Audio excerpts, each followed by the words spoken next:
Okay, so good day. So in this episode, we are going to discuss triangle congruence theorems to be used in proving theorems involving chords, arcs, central angles, and inscribed angles for our Module 3 and Module 4, Quarter 2 of Mathematics 10.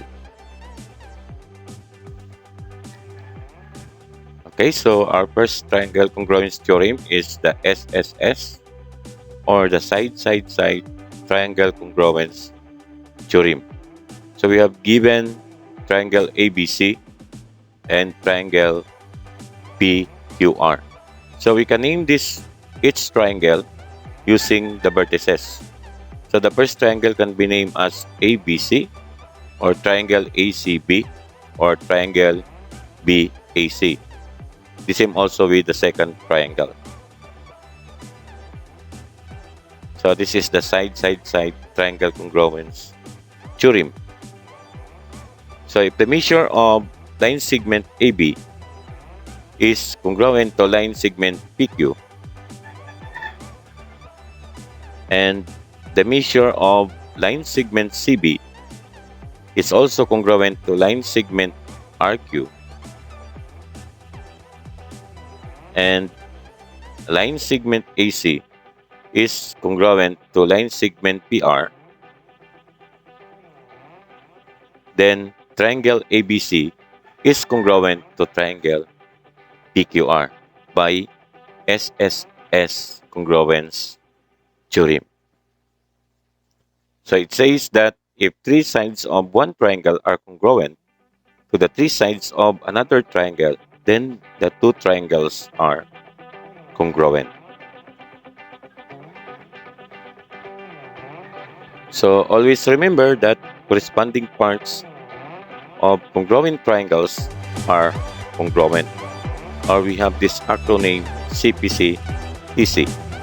So if they are congruent, then its corresponding parts are congruent, and therefore angle A is congruent to angle B. Angle B is congruent to angle Q, and angle C is congruent to angle R. So that is the SSS triangle congruence theorem. Okay, so we have now the SES triangle congruence theorem, or the side angle side. So we have that given triangle MNO, and triangle DEF. So we can name this triangle using the three vertices, no? EFD or DEF, or FED can be the name of this triangle. Okay. So if side MO is congruent to side DF, okay, and angle M is congruent to angle D. So by the way, so we can name this angle M as angle OMN, and this angle D can be named also as angle FDE. Okay. So we have that angle or side MO and side DF are congruent, and angle M is also congruent to angle D, and side MN is congruent to side DE. Okay. Then triangle MNO is congruent to triangle DEF by SAS, or the SAS congruence theorem. So it means if two sides and the included angle. So what is by the included angle? Okay, so it is between the two given sides, okay, of the included angle of one triangle are congruent to the corresponding parts of another triangle, then the triangle are congruent. Okay, so by SES, the two triangles are congruent. Again, always remember that corresponding parts of congruent triangles are congruence or by CPCTC. And so therefore, this side in O is also congruent to side EF. Okay? And angle N is congruent to angle E.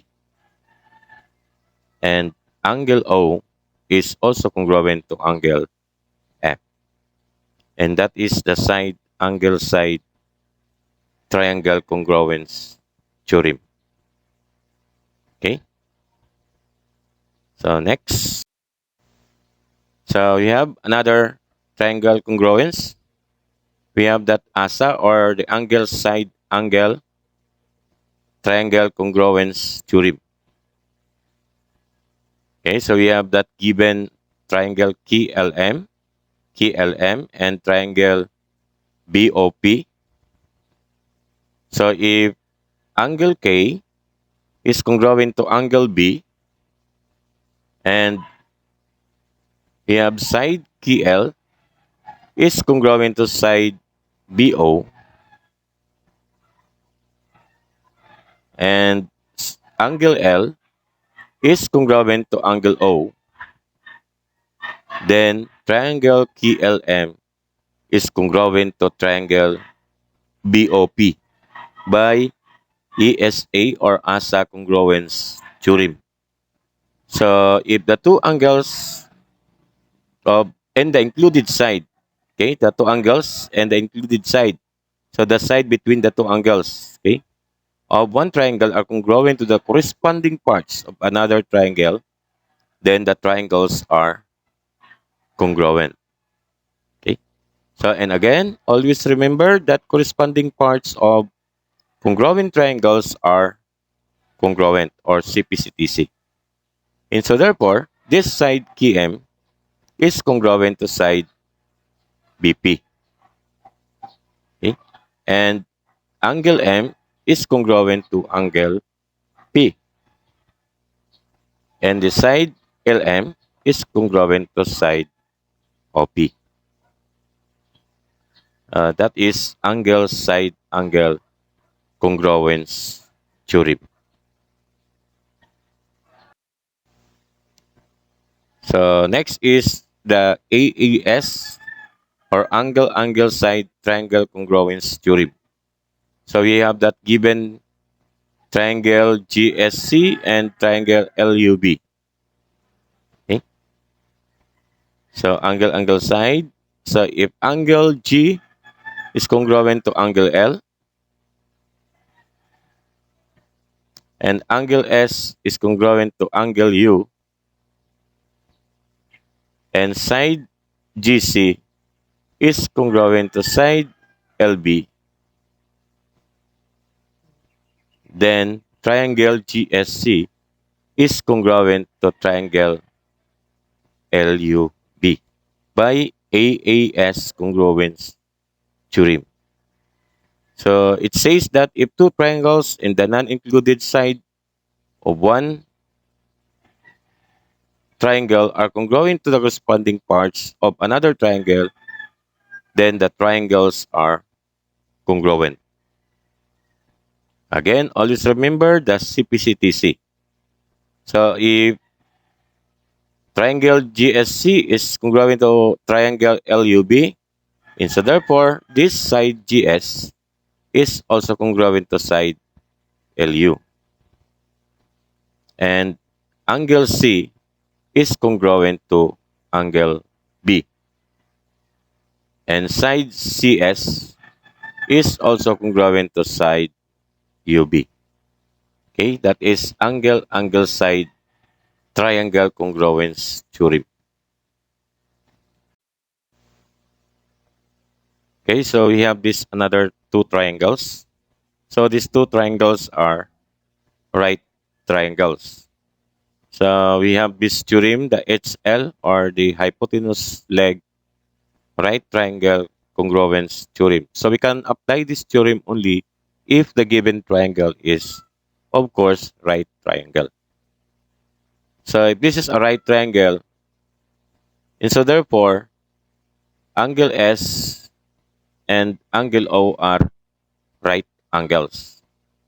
So, and of course, they are congruent. So they measures 90 degrees both. Okay.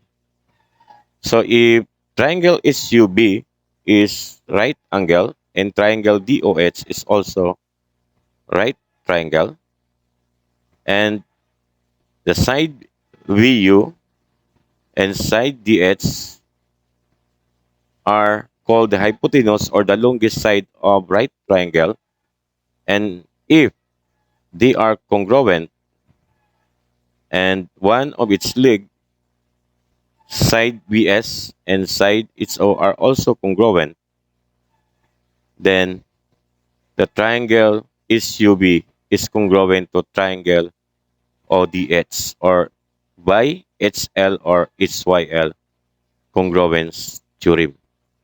So in a triangle class, we can call also the side as the leg of the triangle. Okay? Whether it is horizontal, diagonal, or in vertical form.